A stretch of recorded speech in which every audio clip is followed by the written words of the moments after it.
নমস্কার বন্ধুরা, আমি অর্পিতা রায় চলে এসেছি একটা নতুন ভিডিও নিয়ে। তোমরা কেমন আছো? আশা করি তোমরা সবাই ভালো আছো, আমিও ভালো আছি। তো আজকে আমি রওনা দিয়ে দিয়েছিলাম, আমার একটা ছোট্ট কাজ ছিল সকালে, তাই আমি বেরিয়ে পড়েছিলাম সকাল সকাল। তো রাস্তায় যাওয়ার পথে দেখো কি অবস্থা। তো আমাদের কাঁদির যে কাঁদরটা আছে, মানে নোংরা জলগুলো পাস হয়, সমস্ত ড্রেন থেকে যে জলগুলো পাস হয়, তো সেই ড্রেনটা পরিষ্কার করা হচ্ছে, নতুন করে তৈরি করা হচ্ছে। পুরো জাম হয়ে গেছিলো, তো ঘরবাড়ি হয়ে গেছিলো, ড্রেনটার কোনো অস্তিত্বই ছিল না। তো সমস্ত বাড়িঘর ভেঙে যতটা ড্রেনের জায়গা ছিল, কাঁদরের জায়গা ছিল যতটা জল পাস হওয়ার, তো সেই মতো জায়গা কিন্তু দেখো কতটা বড় হয়েছে। এই এতটা বড় জায়গা কিন্তু কোনো কাঁদরই দেখা যেত না বন্ধুরা, কি বলবো। আমরা তো আগেও যাওয়া আসা করেছি এই রাস্তায়, কিন্তু এত বড় কাঁদরটা দেখাই যেত না, পুরো জাম হয়ে গেছিলো। তো ওই যে নতুন করে আবার কাজ চলছে, দেখো কতটা বড়, মনে হচ্ছে পুরো নদী। খুবই ভালো লাগছে দেখে, কাজ হচ্ছে বন্ধুরা। আর এখানে যত নোংরা যে এগুলো ছিল, মাটিগুলো সব তুলে রেখেছে, এগুলো নিয়ে চলে যাচ্ছে সব। আর ওদিকটা দেখো পুরো বাঁধানো হয়ে গেছে। সত্যি খুব ভালো লাগলো দেখে যে আমাদের কাঁদরটা এত সুন্দর পরিপাটি করছে। তো আমরা সেদিকে যাচ্ছিলাম, একটু জাম হচ্ছিল, কারণ এখানে যেহেতু কাজ চলছে বন্ধুরা। আর বালি পড়ে আছে, পাথর পড়ে আছে, দেখো কাঁদরের ওপরে ওপরে সব ঘর ছিল এই পাশগুলোয়, এখন ভেঙে দিয়ে পুরো পরিষ্কার হয়ে গেছে। চলে আসলাম বড় রাস্তায়। তো বন্ধুরা, আমি কোথায় যাচ্ছি তোমাদেরকে অবশ্যই বলবো, আমার সাথে থাকো, পুরো ভিডিওটা দেখতে থাকো। আর প্লিজ সবাই একটু দেখে কমেন্ট করো, তাহলে কিন্তু খুব ভালো লাগবে বন্ধুরা।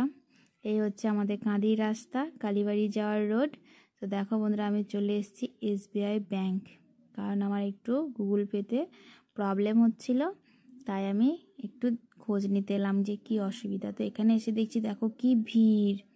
তো আমি তো সব কিছু জমা দেওয়ার পর আমাকে বললো KYC জমা দিতে হবে, নতুন করে ছবি লাগবে। ওই জন্য চলে আসলাম বন্ধুরা এই যে স্টুডিওতে। এই স্টুডিওটাতে আমরা ছোট থেকেই ছবি তুলছি বন্ধুরা, একদম যখন ছোট ছিলাম তখন থেকেই ছবি তুলছি। তো চেনা স্টুডিওতে চলে আসলাম। তারপর তো সব কিছু কাজ মিটিয়ে, ছবি জমা দিয়ে, সই টই করে সমস্ত কিছু জমা দিয়ে এখন চলে আসলাম একটু দোকানে একটু কাজ ছিল, কিছু জিনিস নেওয়ার ছিল, যার জন্য আমি এখানটায় দাঁড়িয়েছিলাম জিনিসগুলো নিয়ে। আর তোমাদের দাদাভাই গেল পেয়ারা নিয়ে আসতে আর কিছু জিনিস নিয়ে আসতে। তো পেয়ারা এই দিকে বসে না, ওই দিকে বসে, তো তাই চলে গেল আর কি। তো রাস্তায় তো প্রচুর ভিড় বন্ধুরা। আজকে যেহেতু মাধ্যমিক পরীক্ষা শুরু, সত্যি দেখো এত ভিড় কি বলবো। ছেলে মেয়েদের তো পরীক্ষা, কিন্তু মা বাবার ভিড় বেশি বন্ধুরা। তো যাই হোক, আমরা তো পাশেই দাঁড়িয়েছিলাম, এখানেই স্কুলটা আছে। তো স্কুলে সেন্টার পড়েছে। আর দেখো আমি যেখানে দাঁড়িয়েছিলাম সেখানে কিন্তু পাশেই ছিল দুর্গা ঠাকুরের মন্দির, এইখানে দুর্গা ঠাকুর হয়।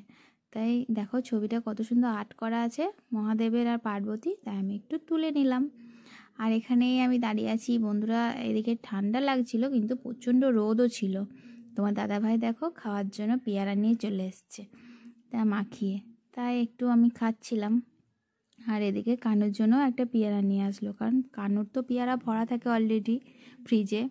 তারপর কিন্তু বন্ধুরা তাড়াহুড়ো করে বাড়ি ফিরে তখন বাজে পৌনে একটা বাজে আমি যখন বাড়ি এসেছি। তারপর কিন্তু তাড়াহুড়ো করে দেখো ভাত বসিয়ে দিয়েছি, এদিকে একটু কুমড়ো সেদ্ধ দিয়েছি, কারণ কুমড়ো সিদ্ধটা খেতে আমার এখন খুব ভালো লাগে। আর এদিকে পনির এনে রাখা ছিল শুধুমাত্র আমার জন্য, যে আমি পনির খেতে ভালোবাসি। তাই ভাবলাম এত তাড়াতাড়ি আমি কি রান্না করি, তাই ভাবলাম চলো একটু পনির দিয়ে পোস্ত বানাই। তাই পনির দিয়ে পোস্ত বানিয়ে পনিরটাকে তো ভেজে নিলাম প্রথমে, তারপর এখানে আলু আর পেঁয়াজ কাঁচা লঙ্কা দিয়ে খুব ভালো করে ভেজে নিচ্ছি।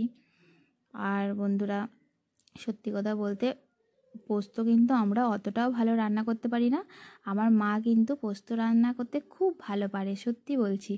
আর আমার ছেলেও বলে যে তুমি কিন্তু দিদুনের মতো রান্না করতে পারো না। তা বন্ধুরা, সবাই কি সব কিছু পারে, তাই না? তবু যেটুকু পেরেছি সত্যি বলছি আজকের পোস্তটা অনেক সুন্দর টেস্ট হয়েছে। আর এদিকে দেখো ঢাকা দিয়ে দিলাম, ওটা সেদ্ধ হতে হতে চলো আমি মিক্সিতে পোস্তটা বেটে নিয়ে আসি। তো এর মধ্যে দিয়েছি দুটো শুকনো লঙ্কা, কারণ শুকনো লঙ্কাটা খুব সুন্দর কালার হয় যার জন্য। তারপর দেখো আলুটা কিন্তু খুলে দেখলাম মোটামুটি সিদ্ধ হয়ে গেছে। তারপর আমি কিন্তু পনিরগুলো ভেজে রেখেছিলাম, বড় বড় করেই কেটেছি। তারপর কিন্তু আমি এই পনিরগুলো অ্যাড করে দিলাম। আর ওদিকে দেখো ভাত পড়ে যাচ্ছে একদম।